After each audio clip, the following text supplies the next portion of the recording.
Vladimir Putin's nuclear shield just blew up in front of his own country. On November 28th, a missile at Russia's Yasny base blew up and turned the sky over Orenburg violet colored. This was not Ukraine nor NATO, but Russia's own strategic missile forces failing in front of the world.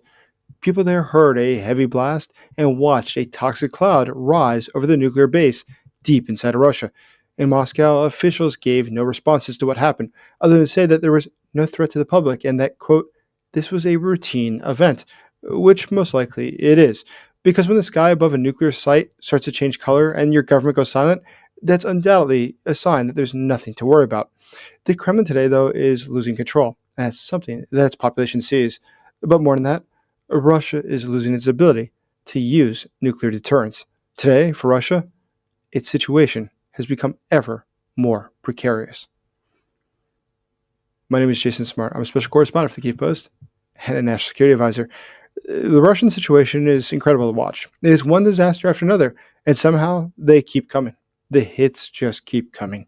So let's take a look at that today. Let's look at what's going on inside of Russia, why it's going so wrong, and how Ukraine is responding to this, and why today it is Russia that is suffering and needs a deal, not Ukraine, which leads to another thing.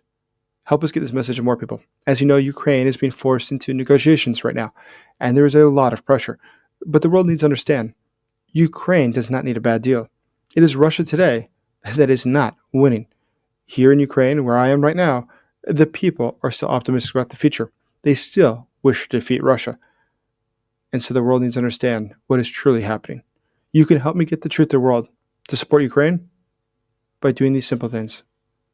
Please subscribe to this channel, like this video, and consider becoming a channel member today.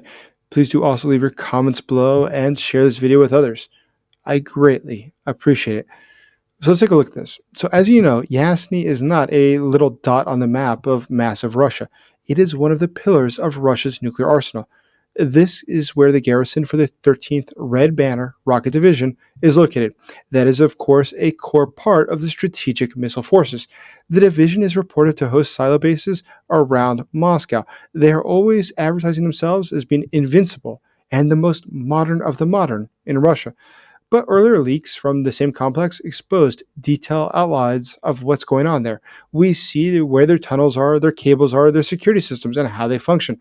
We know quite a bit about what happens at Yasny, but now what happened there just recently is a little bit of a mystery.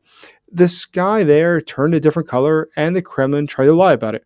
That part's probably not surprising. But the fact today, there's something else. When the most secret part of the military shows failure in public, the myth of perfect control begins to break. Now, for nuclear planners in NATO and in Kyiv, this is not drama. This is a hard data point. Something serious went wrong at a key Russian site. Now, for Vladimir Putin, this combination could not have come at a worse time because it is at a base that he cannot afford to lose, but it's about a truth that he cannot afford to admit. Russia's strategic forces now show a pattern of visible failures. This is not a one-off bad time in Orenburg.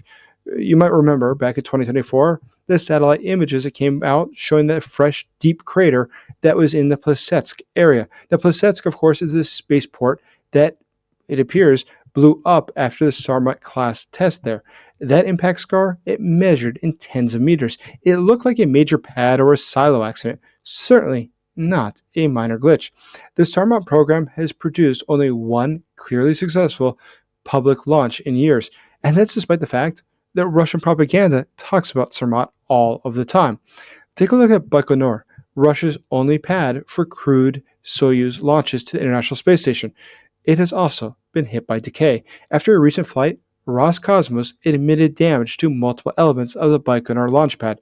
Roscosmos warned of possible delays for future crewed launches from its only manned gateway to the space station.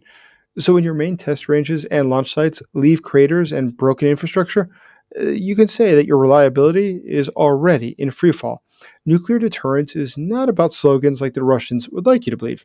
It is built on every scheduled test happening on time and everything working as it was supposed to.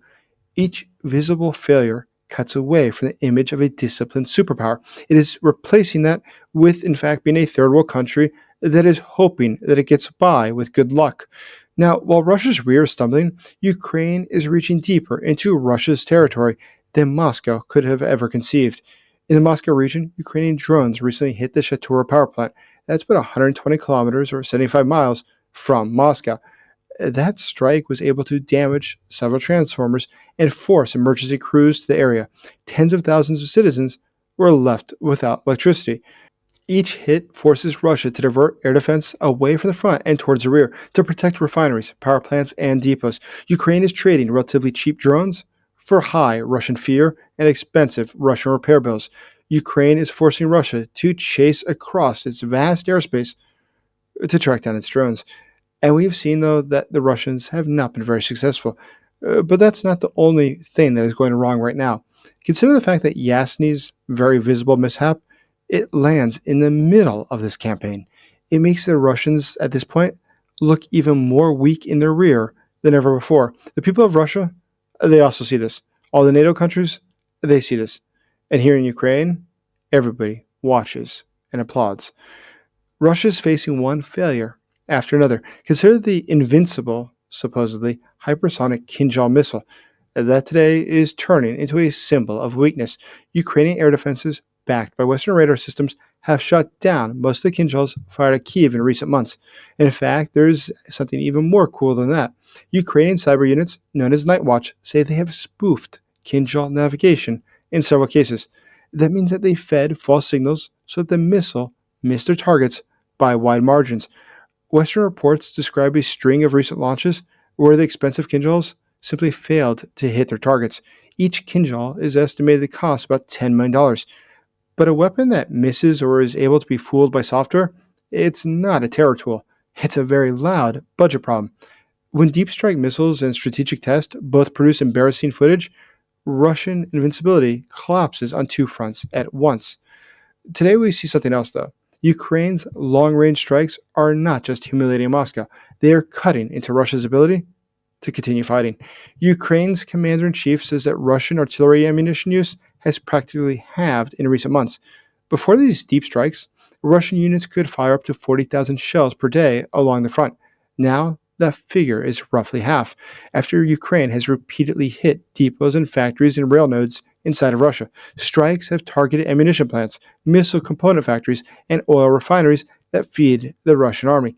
A country that burns shells faster than it can replace them is definitely going to feel the pain when it loses more of its depots. Soldiers today on the line do not care what Putin says on television. They can see for their own eyes what is happening. That today, they don't have enough shells. Today, there is not enough fuel. More and more, the answer is clear. Vladimir Putin cannot control the situation in Russia. But also, the sea flank tells the same story of a Kremlin today that is losing control of its own logistics and of its own risk. Naval drones have shut down operations at major ports across Russia. Look at the one, though, in Novorossiysk on the Black Sea. That facility handles about 1% of all global oil flows. It also handles about 80% of Kazakhstan's exports to world markets. A single successful naval drone strike forced one of the main mooring points out of action. Loadings were halted and had to be rearranged. Black Sea tankers linked to Russian oil have been hit by unexplained blasts and fires on their routes. Each ship that burns or terminals that closes raises insurance costs and shifts shipping routes. This all cuts into Russia's bottom line. But a state that once used oil as a weapon is now struggling to keep its own export and its arteries open today. Today, it does not decide what happens to Russian oil. Ukraine decides what happens to Russia's oil. The Kremlin's own budget shows who is going to pay for these failures. For 2026, Russia plans to raise value-added tax from 20% to 22%. That's a direct price increase on almost every purchase that Russians make. The Kremlin today cannot afford this war. It is losing on multiple fronts, and it cannot keep up with the cost. Not only is inflation high in Russia, there's other problems. Just before the end of this year, it is expected that the ruble will devalue between 34 and 45%. Now imagine this for the average worker, somebody who can barely make ends meet.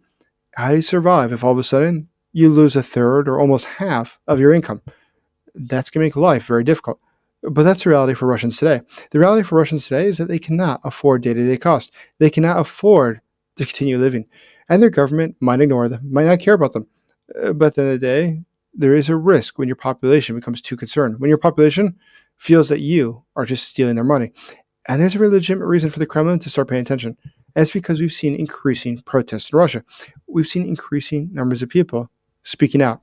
Now, so far, it has been controlled and small. It has not spread across the country by any means. But at the same time, it has already started. The Kremlin today is in a difficult position.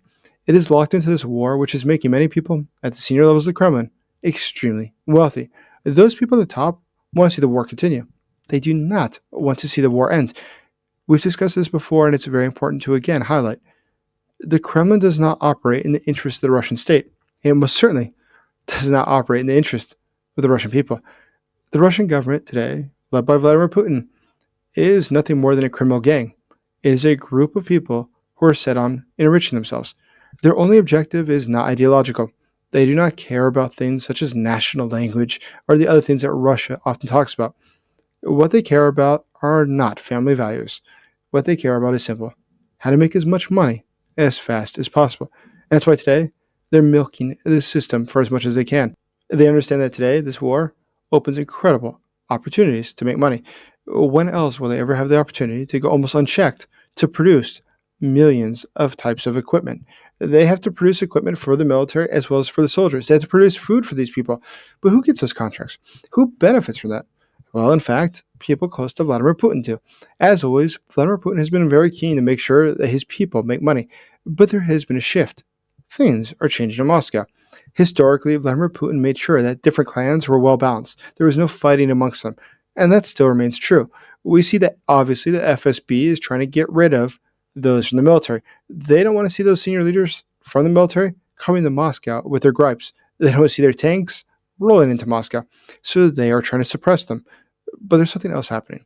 Right now, there's a consolidation of control, consolidation of power. And Vladimir Putin, for the first time in his dynasty, is making a very clear public effort to make sure that more of his relatives are in senior positions.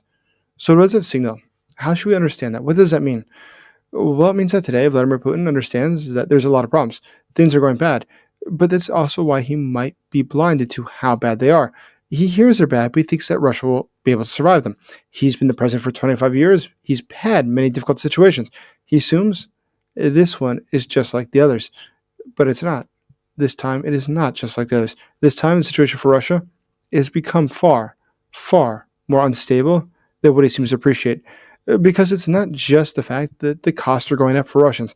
It's not just the fact that he's lost over 1,100,000 soldiers inside of Ukraine with virtually nothing to show for it.